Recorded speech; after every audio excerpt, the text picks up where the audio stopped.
Hello again, everyone. My name is Matt Scorpion, and welcome back to another TWAB. Now, this time, I'm actually going to start off right off the bat and just say I didn't record the yesterday's article because I knew they would do the TLDR on the TWAB. So, with that going forward, let's jump into it. So, some of the stuff they want to talk about, basically, these are the topics they talked about. Guardian ranks, how they will reflect in next seasons, basically. Say you only got to season rank 9 this season. That will be how you start next season, and that will improve if you go past rank 9, but until then, it won't go back down. Like, visually, at least.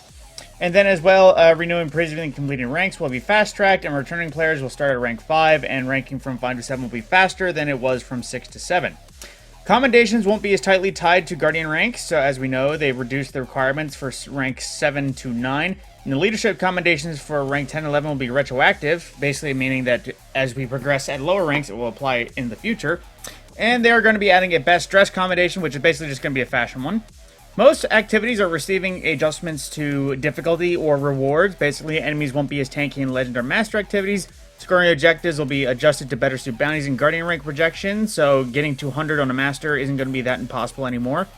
Improved terminal overload matchmaking, as well as adjusting the team unfriendly Vanguard bounties and coming and more. And then there will also be better ways to earn exotic armor in the form of Vex Strike Force being able to award unobtained exotic pieces, as well as increased happenings for the Vex Strike Force. Introducing armor focusing for exotics, as well as updates to 15 or more pieces coming next season. As well as build crafting steps, they're adding 2 more armor mods. Basically, shoot to loot will collect orbs of powers in addition to ammo. We're going to add 1 strand aspect for each class. Artifact perks will be able to individually refund and applied as they are. No need to reset the full thing. And there's going to be no power level cap in Season 21, so the schedule will change for a little bit. Trials will be available week 1. Grandmasters will be available in week 4. However, in the guilding node to actually access all Grandmasters will be available at week 7 per usual. So, Grandmaster Guilding will be on the same time frame, but you will be able to enter Grandmasters a little bit earlier. And on the same note, they do talk about Grandmasters, how they start next Tuesday. Those who have yet to earn the Conqueror Seal for the first time will only be able to complete 1 Nightfall a week. If that's your case, be ready for Proving Grounds and remember to find proper cover. Basically, if they give us a redo on Grandmasters, the power level cap is 25 levels below activity level. For this season, that means that the combatants will be at 1840, but we will be stuck at 1815, regardless of how much we power up. Combatants generally can tank more hits, as well as do more damage and are slightly more aggro. Champions will be more abundant, so be sure to plan accordingly. There'll be 1 burn, increasing incoming damage by 25% on a certain element, as well as 2 active surges for elements in outgoing overcharge, both granting 25% damage increase. And per the usual, revives are limited, and after 45 minutes, Darkness Zone will encroach, and there won't be any reses or reviving yourself. Excuse me. Now, they're also adjusting some heist battlegrounds.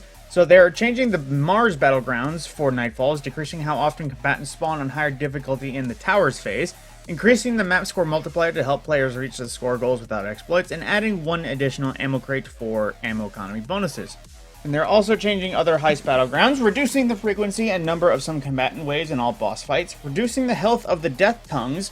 Hive runes will now have the same health on all difficulties, and then thinning out the fallen trip mines in the heist battlegrounds, so there isn't so much of a blinding effect.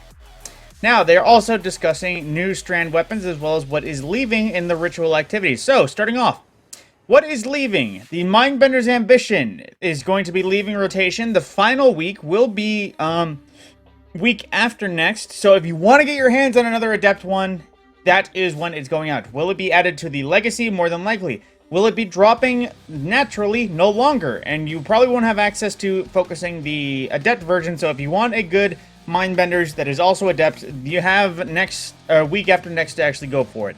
Then as well, Malicious Birthright, same thing. His last of week available will be May the 2nd. If you want an Adept version of that, get it while you can. Otherwise, it will no longer be dropping out of rotation. You can only focus it by then, I would imagine.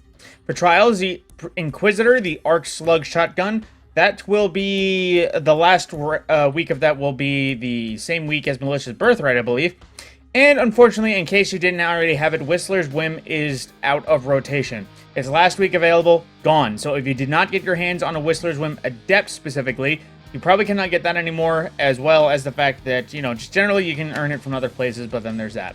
Now, we're on Iron Banner 2 of 3, so this isn't exactly pressing, but the Wizened Rebuke, the Fusion Rifle, and the Hero's Burden Adaptive Frame Void Submachine Gun, both of those are going to be leaving soon, so yeah, might want to get those your hands on those in the next 2 coming Iron Banners, or this one and the next one.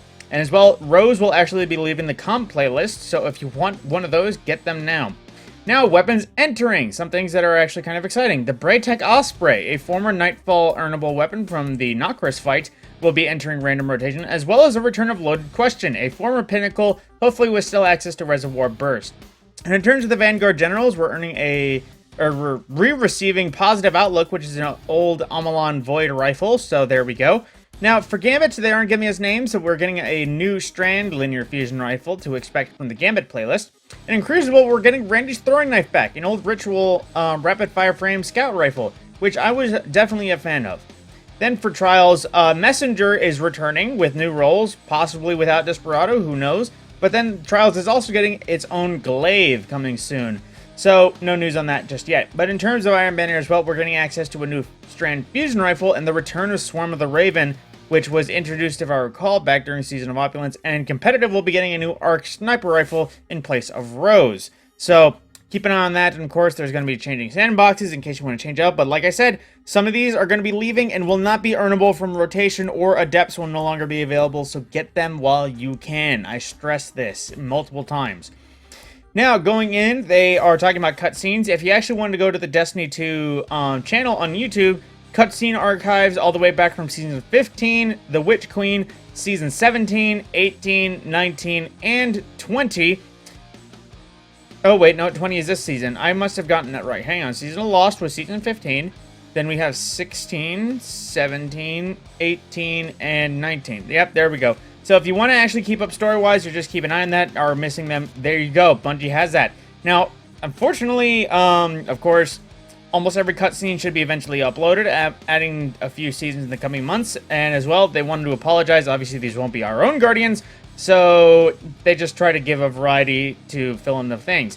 Now, what's a little awkward is because they asked us to leave the cutscenes up to us, video creations for Movie of the Week and other content, but full cutscenes need to run on our channel. Personally, I do obviously do cutscenes, but I do them week by week. I do not do start to finish story, so I hope Bungie doesn't want to take me to court because I do my weekly dialogues and cutscenes, so there we go. Then, on the next note, as well, Prime Gaming, new variety, emote, Sparrow, or that's not a Sparrow, that's a jump ship, as well as a shader. I might actually have to check that just in case it's a nice shader. And, of course, the player support report. For the Root of Nightmares raid jacket, anyone who completed Root of Nightmares raid prior to March 21st on Weekly Reset will have until April 30th to pre-order the Root of Nightmares raid jacket. If you don't know what that is, basically with every raid, completing in the first 2 weeks available, you'll earn access to... Oh, that doesn't go anywhere. Okay.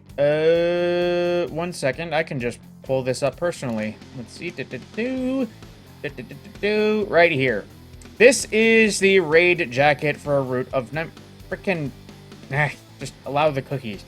Basically, if you wanted to get a special commemoration to beating the raid, you're getting access to a veil that is, you can buy this thing, which is very much themed around raids, Root of Nightmares specifically, and lots of cool details, with as well as a customizable patch that you can add right about, it's not showing my marker, but, there's a patch that you can customize with your own gamer tag as well. Now, of course, these are a bit pricey. They are $150, and with shipping, I think it's more like $170. But I can verify. I have the Crypt jacket, I have the Vow jacket, I have the Vault of Flash jacket.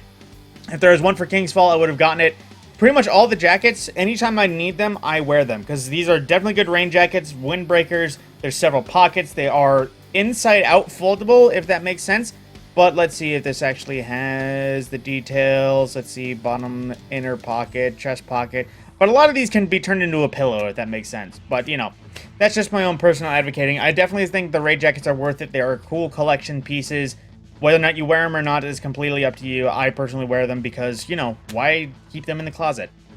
Then, as well, the Destiny 2 Armory Collection includes both the Forsaken Pack and the 30th Anniversary Pack, but does not include instant unlocks of items or exotics outside of what is listed directly for each pack. Players who already own the Forsaken Pack will not be granted bonus Forsaken ciphers from purchasing the Armory Collection, just a heads up. Now, known issues. investigating the rise of chicken errors in Destiny 1. Uh-oh. An upgrade for the war table can drop after all upgrades have already been acquired, resulting in persistent flashing indicator at available upgrade in the inventory. Yep, I've run across that. Dreaming City destination chests have no sound when open. Investigating increase in reports of bird errors for some people when using void subclasses. Multiple Amalon heavy grenade launchers are missing projectile explosion effects, which that's not a pressing issue. I'm fine with the disappearance of a FUT as long as they still work properly. And legendaries of eternity may not successfully complete if high for the final encounter. And I have noticed that, but I don't recall if it's been an issue. So there we go, which there's a lot less known issues. Let's just hope that every other known issue they've been talking about has officially been changed. And then we have Art of the Week, which Nezarec Furby, which I didn't think was going to be terrifying, but it is totally terrifying.